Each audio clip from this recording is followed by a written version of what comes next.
Hi and welcome to The Print. My name is Karanjeet Kaur and I'm a writer and an editor. I'm in a very quiet part of Miramar today, which is close to Panjim in Goa. And I'm waiting to meet Miss Maria Gomes. Miss Maria Gomes is a fixture in Panjim. You can spot her most evenings. In fact, she's almost unmissable. She's an elderly woman on her little cycle with a carrier on the back. She's often weaving through dangerous traffic. And where is she headed? To meet, greet, and feed 300 stray dogs around Goa's capital. All the meals are freshly cooked. Today I'm going to go on a walk along with her while she feeds hundreds of her friends. But first, let's go and see how she gets it all done. Last week, while India's Supreme Court was busy criminalizing Delhi NCR's community dogs, 55-year-old Maria Gomes was being a busybody on Panjim streets. Every evening, Maria loads 30 kilos of rice and chicken onto her bicycle and sets off on her evening round. She feeds over 300 street dogs that she knows by name. And she has been doing this for 12 years.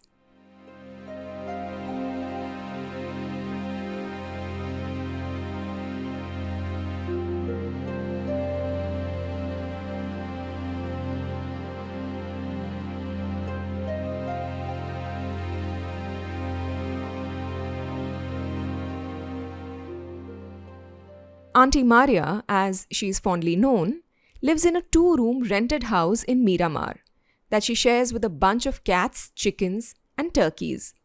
The only modern conveniences in the home are several deep freezers and fridges. Maria cooks all day long for her furry friends and undertakes 2 rounds. The first at 5 a.m. when she takes an auto rickshaw around and makes 22 stops, the second at 5 p.m. on her little bicycle. Life is and has always been difficult for Maria. From the age of 6, I worked in people's house as a servant. Then afterwards, later on, it took up to when I was 24. Yeah. Then I worked in one factory, food factory. Then I worked for 17 years. I worked there here in Karanjalamuni. After that, I worked in a shop, one shop for 6 years. After that, for a short time, I worked in a shelter. After shelter, then I just was working somewhere else, small part. And after lockdown, no, then I didn't take any job. So almost 5 years, I didn't work anywhere. So I'm just depending on when people give me money, I'm only dependent on that to feed these little puppies, all the strays. In 2011, despite having worked her entire life, Maria found herself sleeping on Panjim streets. For 3 years, I slept on the street. I didn't have a home. So I slept on the street. 2014, I got a room. So for 3 years, I couldn't cook. So early in the morning, I would leave. So dogs sometimes would bark at me, this area. So because they used to bark at me, I used to give them biscuits to become friends. So that is how I decided. I was not much involved with dogs. I was more involved with cats, not with dogs. So from that time, I started giving them biscuits and started becoming their friends. Maria's origin story cuts through every comfortable opinion we hold about people who care about animals.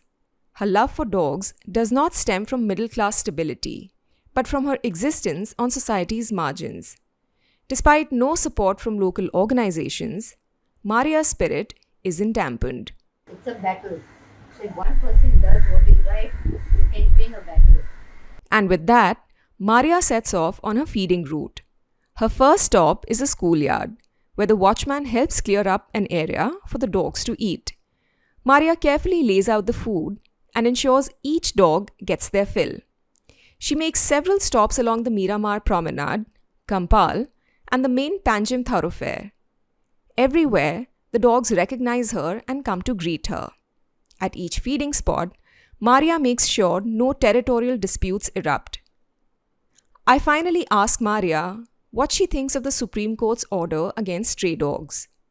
What they are doing is very bad and it's not right. They are also part of this planet. So government should teach people how to accept them. You cannot get rid of them. Okay? See, however you may succeed, however you may think you will succeed, but you will never succeed. So dogs have to be in India. It is their land also. Dogs are aggressive because people have ill-treated them, throw hot water, throw stone, hit them with stick. I've seen with my own eyes. In the bus stand, people, men, they pee anywhere. When there are toilets, they pee anywhere. They spit anywhere. They throw garbage anywhere. So why does government does not take action in this? Because they don't have guts to discipline people.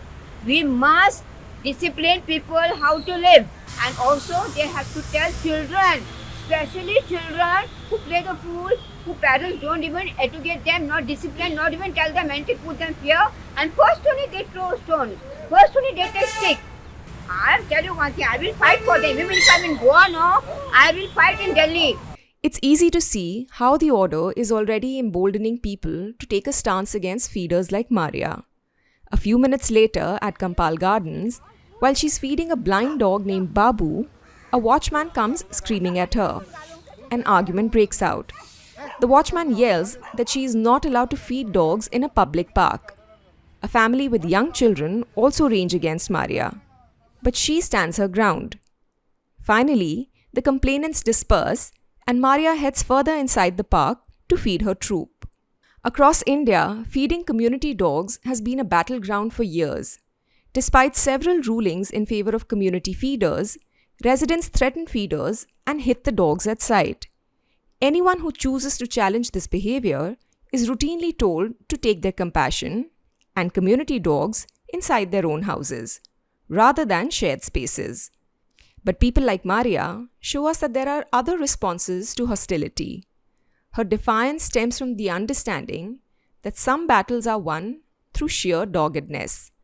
The legal and social challenges to the SC order will continue, but Maria Gomes will cycle on.